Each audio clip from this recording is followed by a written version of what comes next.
Hello people, my name is Maureen Bonner McCaskill and I'm just going to do a little video about my GoFundMe and tell you a little bit about me to start with. I am 4 years on from diagnosis of a very rare lung disease called NSIP, and wait a minute, I just need to turn my oxygen up a little bit.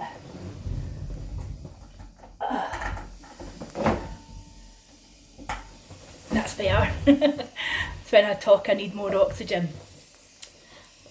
Okay, so I was diagnosed in January 2019. Well, I saw my consultant then. It wasn't diagnosed till the June because it was very rare and ended up paying for my scan so I could go privately because I was going downhill so fast. Before that, I was working, travelling the world, teaching complementary therapies. In fact, ironically, I was teaching therapies of how to adapt people's skills to work with clients that had life-limiting conditions and cancer. So how ironic, and now I use these complementary therapies as a patient myself with the things that I've taught. So I advocate from a patient's point of view. And I still run my business as well, but I don't keep that well to put my hand in it that much. The diagnosis completely changed the way that my family had to adapt what they did. My son at the time was going through university, and my husband worked full time as a gas engineer. He now works part time. And we did everything we could to try and make Dylan's life, that's my son, better so that it wouldn't impact on him. But I was given the prognosis in 2019 for a year to live, so he sort of took time away from his university and lived at home because we thought I was going to die, but I didn't. I pulled through, and I've had 4 times where I've nearly died, and I think that's down to the decision back in 2019 when I decided, you know what, I'm not going out in public. With having the experience of working with people that were very ill, I knew through lung diseases and lung cancer that it was never the disease that killed the person, it was an infection.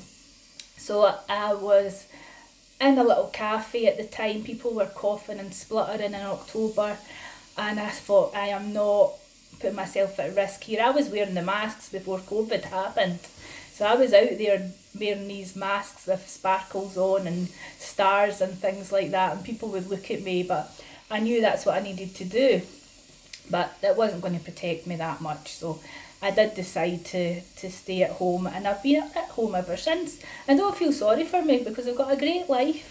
I've got lots and lots of little hobbies, and I've got people that come and help me and things too. So I do have a good life, but time is ticking now, and I've had my ups and downs, and I just want to tell you where I am now. And you know, I'm at a place where the only thing that'll cure me is a lung transplant. And my consultant that I've had this whole time, when he pushed me onto palliative care at the end of 2019, I thought that was basically it. I didn't really hear much from him at all after that. I got on another couple of medications for fibrosis and things, but apart from that, it's not the same if you've got an illness that is terminal, if it's not cancer. And I know this because I've worked with people. So when you get put to palliative care, they're fantastic. And my hospice is Strathcan Hospice. Woohoo! Shout out to them. They're fabulous. I don't know what I'd do without them. I've got a great medical team behind me, apart from respiratory, which is very sad to say. So it's basically they've washed their hands off me. And I'm like, but I'm here. I'm still alive. I've still got things that are happening to me, and I need you, my consultant, to help me out here. So back in September 2022, last year, I had an appointment with my consultant, which was very rare, but I shouted for it and eventually got one. And we talked about a lung transplant, and he was like, Maureen, you just need to lose the weight to get down to 30 BMI. So at the time I had dropped on the steroids, which was making me allow me to lose weight. So now I'm at target weight. I've lost over, 14 kilograms this time, but even more from the start, from my beginning weight. I think add on another 5 kilograms to that. So I have done that. I mean, I am the model patient. I have done everything. I take my medication religiously every day. I've researched everything into things. I mean, going even for a lung transplant, it is not something to be taken lightly whatsoever. I mean, the survival rate is not as good as other transplants at all. I mean, you can be left with a transplant and only have it for a few years if you're lucky. And things are getting better. People are still maybe getting a little bit longer. I think the longest I've seen so far is 10 years. So it's not something to be taken lightly at all, but I love my life and I will do anything, and I know the odds are really, really stacked against me to even get lungs to start with, but all I'm asking just now is to get on the lung transplant list. So getting this referral from a consultant is all I need. So my consultant had said, fabulous. And then a sneaky wee so-and-so sent 2 nurses out to do his dirty work for him at the start of the year. And they had said the big, because I nearly died again, but I'm still here. I nearly died there in November, December, January of 2022, 2023. I was in and out the hospital, so they had a big multidisciplinary meeting for me. And I said, I want to be there because, you know what, my consultant doesn't know me. I want to be at that meeting because he doesn't know me, but I trusted my nurse from Strathcarron to advocate for me, and she did because she knows me very well. And well, her and the respiratory nurse came out to tell me what happened in the meeting, and it was basically a plan for what happens if I get sick again. And I'm not going to go into that just now. It's not relevant to what I'm trying to say, what we need this money for.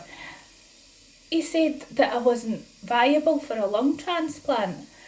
And I was like, but you just said in September it was fine. Look at me, I've nearly lost all the weight. And they said there was other reasons too, my bone health. Now my bone health has deteriorated, and the only reason my bone health has deteriorated now, I hate saying bad of anybody, but there's no way getting round it. I have to tell you this story. My bone health has deteriorated because of the steroids, because I've been on prednisolone long term. And according to NICE guidelines, if you've been on prednisolone for, I think, 2 to 3 months on a dosage of 20 milligrams or more, you should get a DEXA scan. So put it this way, I had been complaining and been in so much pain for years, for 2 years, from 2019, 2020, 2021, until they eventually, and this was when nurses coming out pumping me through morphine, they eventually said I could get a DEXA scan. It was me that said, look, I need a DEXA scan. And my respiratory nurse said, when was the last time you got one? I said, I've never had one. So the DEXA scan came and showed that I had osteopenia, which is before osteoporosis, so I didn't think it was that bad. I thought maybe all these other things that I always took calcium, I'd always took vitamin D, I took these other supplements called MSN and things like that I'd researched into. Maybe that's protected me over the years from getting full-blown osteoporosis. Anyway, I was still in pain. I was in so much pain, and I was due to go into Strathcarron for symptom management at the beginning of 22, and they sent me to the hospital to rule out a blood clot. So I got a CT scan. Well, the CT scan showed up multiple fractures in my ribs, and also compression fractures in my spine, and discs all over the place as well. And no wonder I was in so much pain. So basically for the 2 years I'd been living with broken bones. No wonder I could hardly breathe. No wonder I was in so much pain, and they'd put it down to some muscle condition called costochondritis. So anyway, that's by the by. They stuck me on a drug called alendronic acid, and that was to prevent any further fractures and help to build my bones up a little bit. So when it came to the nurses saying this about my bones, I was like, you are joking. I says, well, you know what? Who's liable for my bones being in the condition they are? 2.5 years on from being on prednisolone was the first time I got a DEXA scan. I says, and I was already living with broken bones. My fraction liaison officer has been absolutely amazing. I was on the phone to her straight away, and she, unknown to me, went to a consultant, a wonderful man, who looked at my reports and looked into what was the scores that I needed to beat to get to the lung transplant. So he'd never saw this before, and this man went out of his way and said, right, we'll get her on this new drug. It's an injection I've got to inject myself every day called Teraparatitde. Never met me before in his life, and within 2 weeks they did that for me.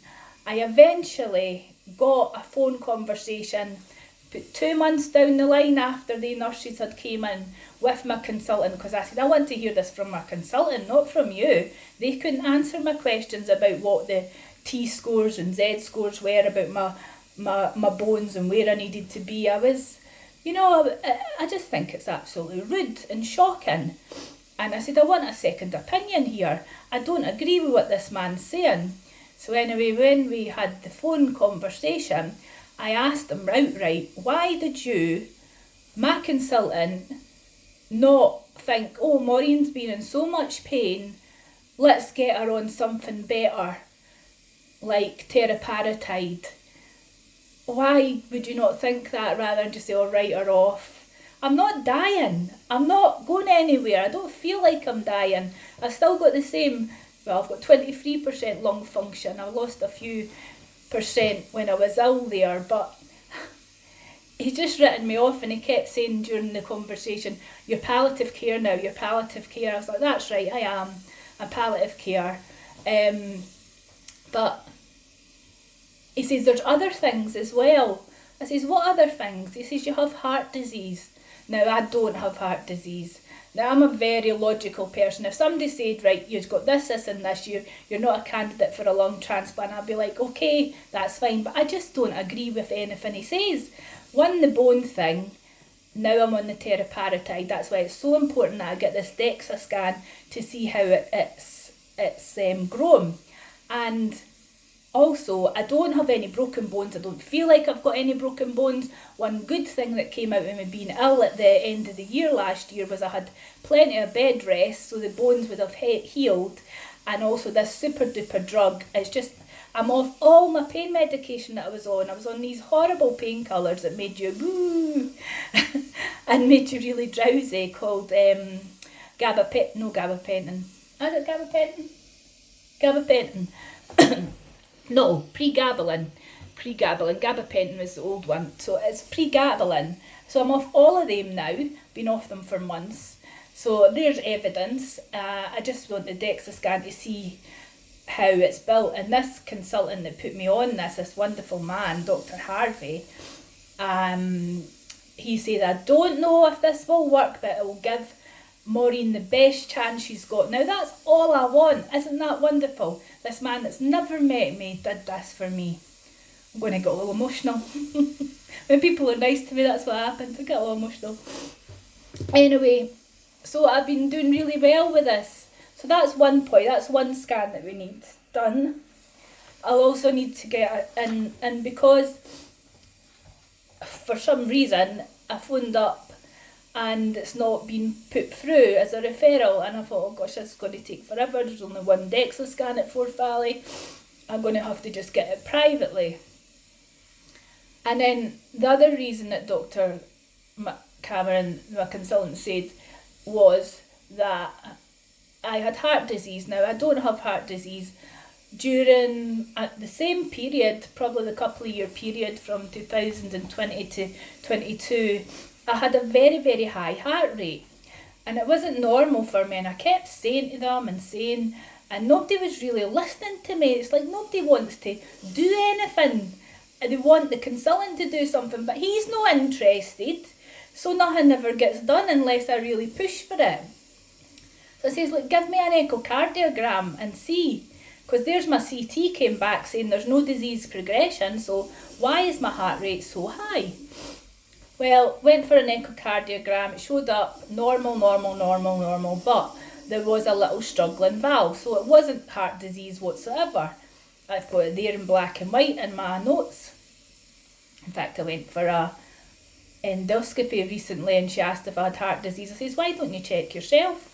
And it doesn't even say on my notes I had heart disease. So this was another reason he said on this phone call, you've got heart disease. I says, I don't have heart disease, I've got a struggling valve. I'm on the smallest amount of bisoprolol and ramipril that you can get, 1.25, which is the starting dose of both. And I can tell you now that I've been off one of them for 2 months now. I've been off the ramipril for 2 months, and I'm away to ask the doctor if I can come off the bisoprolol because my blood pressure's starting to go low again. So I think that's completely healed as well. So the reasons that he's saying that I'm not viable for a referral is just ridiculous. And anyway, he doesn't make the finishing decision. It's the lung transplant people that make the decision. All I want now is a consultant to refer me. I'm only asking for a referral. Then the people that do the lung transplants, they're the ones that can tell me. But it's the time that it takes, you see. And this is where I'm struggling because I'm still waiting on my second opinion to see these ILD specialists. And it can take another, I've just been off the phone to them, it could be another 4 months before I talk to them. So I've asked to speak to their secretary to see them privately. So I'll be able to speak to them privately, and that will go for a second opinion as well. You don't have to see them through the NHS for it to be viable for a second opinion. So that's really where the GoFundMe's came about, and I know in the future with things that I probably will need extra help with medical expenses as the way things that are going just now, just because nothing's done in a timely manner.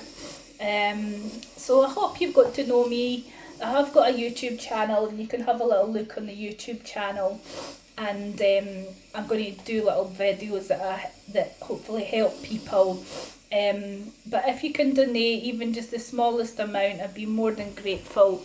And thank you so much for all your messages, for the people that I know, and if I don't know you, please reach out and introduce yourself.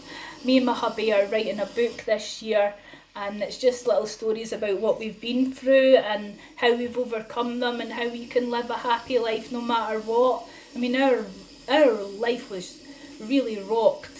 I mean, very, very quickly we had to learn things.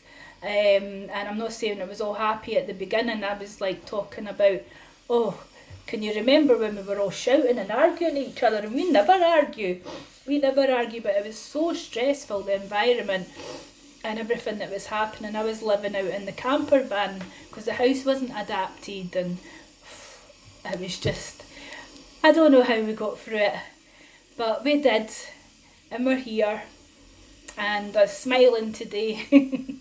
Anyway, thank you very much for listening to me, and I hope to maybe see you on some Zooms and things that I'm going to be doing in the future. And I feel like when I'm asking for money, and I've never asked anybody for money before, that I need to give something back. So if this has made you smile, or any of my videos make you smile, then hopefully that's enough for you to donate, and maybe even join in the little Zooms that I've got coming up when I'm well. Thank you. Bye.